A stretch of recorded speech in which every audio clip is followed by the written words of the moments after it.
14장인데 여기는 이제 다변수 함수예요. 그래서 예를 들어서 이제 이변수 함수를 볼까요? 그래서 변수가 이제 두 개 있는 거예요. 변수가 두 개 있으니까 얘는 이제 R2 스페이스에서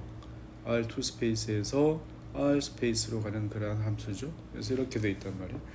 어떤 의미에서 바라보면 이제 이러한 형태. 그래서 XY 평면이 있어요. 그래서 XY 평면에서 어떤 영역에서 정의되어 있는 이 점에서 정의되어 있는 높이, 이 점에 정의된 높이, 이 점에 정의된 높이 이렇게 해서 정역이 이제 XY 평면인 거죠. 그래서 XY 평면에 정의되어 있는 이 영역 위에서 어떤 함수의 높이를 가지고 있는 거예요. 그죠? 그래서 이런 것이 이제 함수죠. 예를 들어서 이제 그 함수가 루트의 얘가 예를 들어서 1-x제곱에 -y제곱이다 하면 이런 건 이제 정의역이 루트 안의 값이니까 0보다 크나 같아야 되지 않겠어요? 그래서 이러한 영역이니까 이거 반지름이 1인 원위에서 그래서 x의 제곱 더하기 y의 제곱은 얘가 1보다 크나 같은 범위. 그래서 이렇게 정의되어 있는 이러한 정의역을 가지고 있으면서 원점을 대입하면 높이가 되고, 그렇지? 그래서 얘는 이러한 형태로 반고의 모양으로 나오는구나 이런 뜻이죠. 그래서 이러한 형태를 이제 함수값으로 가지고 있는 거예요. 물론 뭐 로그로 주어져도 마찬가지죠. 그래서 로그로 주어져서 이렇게 주어졌을 때 1 플러스 x 플러스 y는 이렇게 주어져 있으면 x 더하기 y 더하기 1의 값이 로그의 진수 위치니까 0보다 커야겠죠. 그래서 이렇게 정의되어 있는 그런 값들이죠.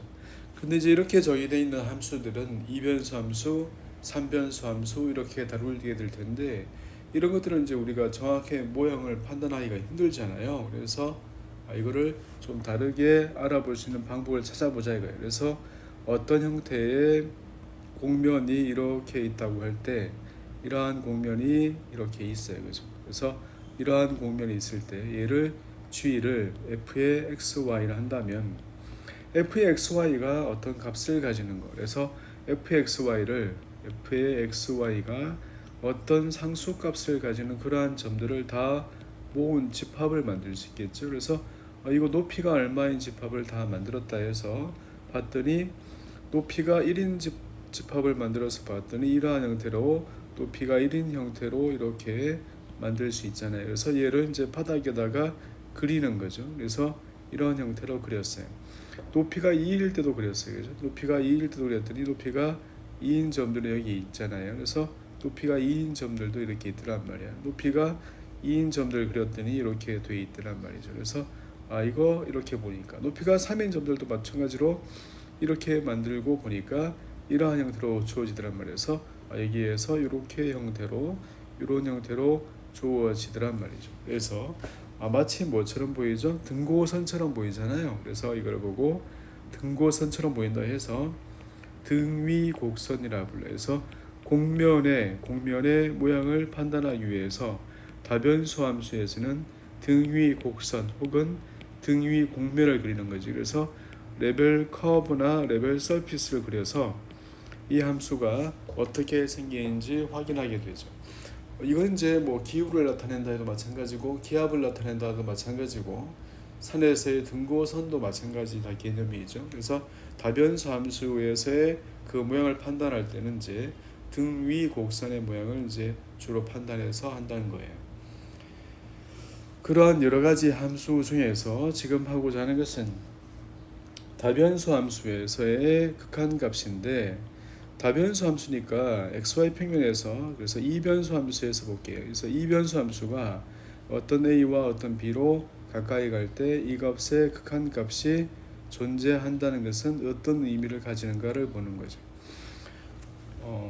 유클리드 거리의 개념으로서 xy점이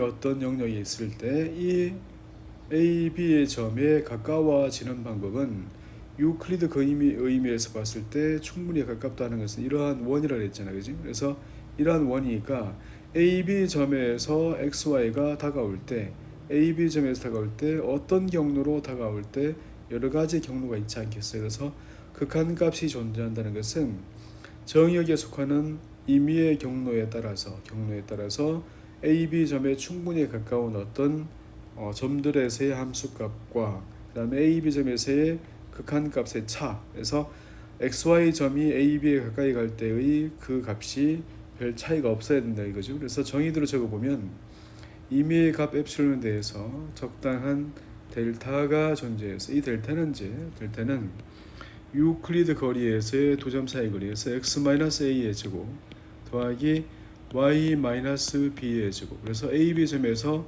충분히 가까운 그러한 점들 xy 사이에서, 그래서 이렇게 되는 모든 xy에 대해서의 함수값 f의 xy와 y와 l과의 차이가 엡실론보다 작았으면 좋겠다 이거죠. 그래서 이렇게 되는 델타 값을 항상 구해낼 수 있으면 좋은데, 이럴 때 모든 값에 대해서 다 확인할 수 없잖아요. 그래서 모든 값에 대해서 다 같아, 모든 경로에 대해서 다 같아야 되니까, 그래서 x축 방향으로, 그 다음에 y축 방향으로, 그 다음에 y는 x 방향으로, 그래서 여러 가지 방향으로 이렇게 따라와 봐서 극한값이 일치한다면 증명을 하기 위해서 노력을 기울이는 거고, 만약에 이제 몇 가지 방향을 해봐서 그 극한값이 다르다면 극한은 존재하지 않는 거죠.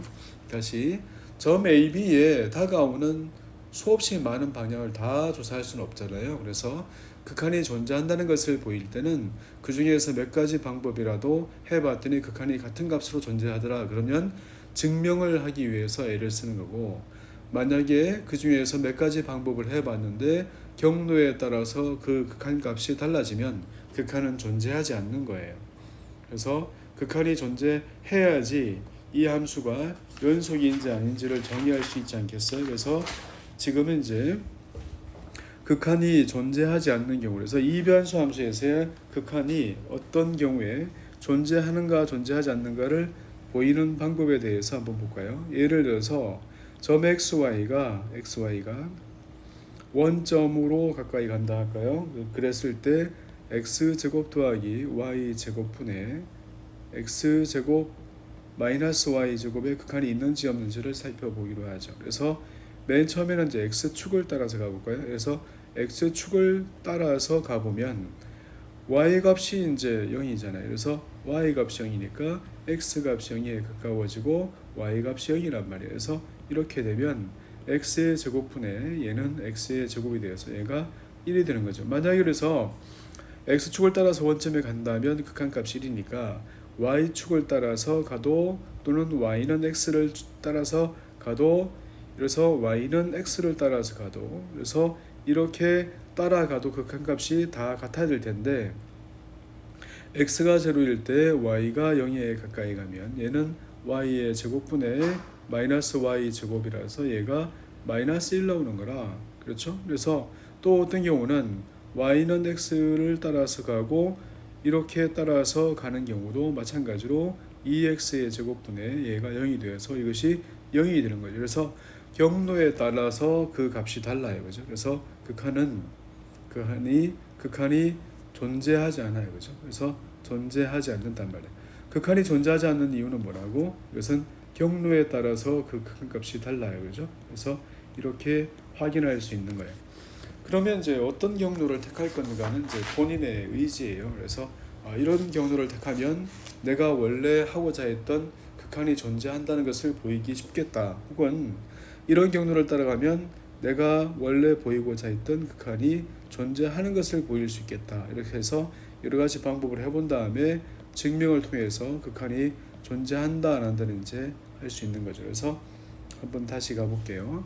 이 함수의 같은 경우에 극한이 있다 없다를 이제 x축을 따라서 가죠. 그래서 x축을 따라서 하면 y가 0죠. 그래서 x가 0에 가까이 갈 때 y가 0이란 말이에요. 그래서 이 값은 이제 분모는 x의 제곱분의 위에가 0 되죠. 그래서 얘는 x축을 따라서 가도 0이고, 그 다음에 y축을 따라갔더니, 그래서 y축을 따라가는 거예요. 그래서 x가 0이고 y축을 따라서 y가 0으로 가까이 가니까 얘가 y의 제곱분의 0 되거든요. 그래서 분위기가 좋잖아요.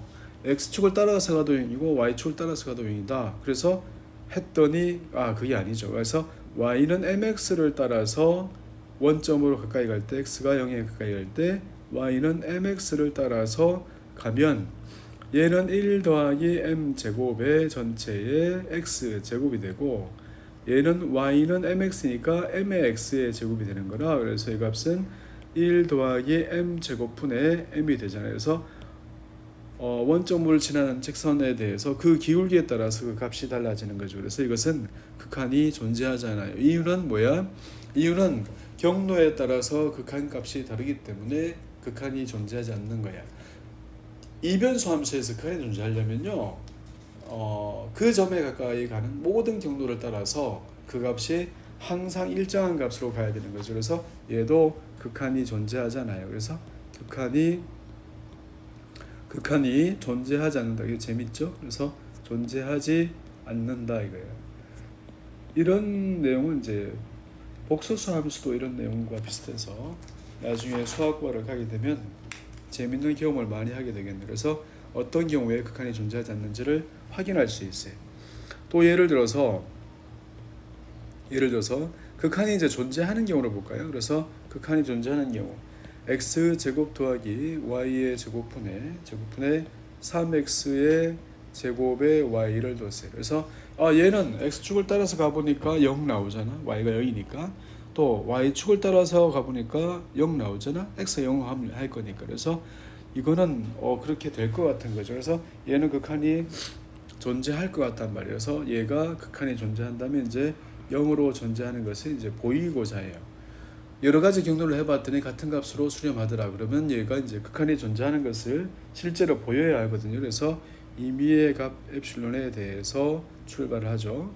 x의 제곱 y의 제곱분의 3의 x의 제곱의 y가 0과의 차이가 엡실론보다 작아지는 그러한 델타 범위를 구해야 되죠. 그래서 이 값은 x제곱분의 y제곱, 그 다음에 3배의 x의 제곱 더하기 y의 제곱이 되고 루트 y 대신에 x제곱 더하기 y제곱을 적게 되면 이쪽이 더 크죠. 그래서 이 값은 3배의 루트에 x의 제곱 더하기 y제곱이 돼요. 그런데 우리는 x의 제곱 더하기 y제곱, 원점에서의 가까운 거리가 얼마와 얼마 사이면 0과 델타 사이가 되는 그러한 모든 x와 y에 대해서 이 값이 엡실론보다 작으면 되거든요. 그래서 이거 델타 값을 얼마로 정하면 되죠? 3분의 엡실론보다 이렇게 정하게 되면 이 값이 3배의 델타보다 작아지고 이 값은 3배의 3분의 엡실론에 대해서 엡실론이 되잖아요. 그래서 이러한 델타를 골라낼 수 있는 거예요. 그래서 엡실론 값을 아무리 작게 준다 하더라도 우리는 그 외에 3분의 1 정도를 정하면 전체의 함수 값과 극한 값의 차이가 엡실론보다 작게 할 수 있어요. 그래서 이렇게 다변수 함수, 이변수 함수의 극한이 존재하는지를 확인을 하잖아요. 확인하면 이제 연속에 대해서 얘기할 수 있죠. 연속은 어떻게 정의할까요? 연속은 xy 점이 xy가 a, b에 가까이 갈 때 그때의 극한 값이 존재해야 되고 그때의 함수 값도 존재해서 그 두 값이 같아야겠죠. 그래서 연속은 오히려 쉽죠. 그래서 다변수 함수의 연속성은 정의하기가 훨씬 더 쉬운 거죠. 극한을 정의하기 나쁘죠. 극한이 존재한다 안 한다를 밝혀내기가 쉽지 않단 말이에요. 그래서 이렇게 극한이 존재한다 안 한다를 정리할 수 있어야겠고 정의 그대로 얘기할 수 있어야 돼요. 그래서 다변수 함수에서의 극한에 대해서, 다변수 함수의 연속에 대해서 얘기를 해봤어요. 여러 가지 경우가 있고 많은 예제들이 있는데 이제 다변수 함수의 미분 파트를 들어가면 이제 편미분에 대해서 할 거니까 그때 좀 더 자세하게 나오겠죠.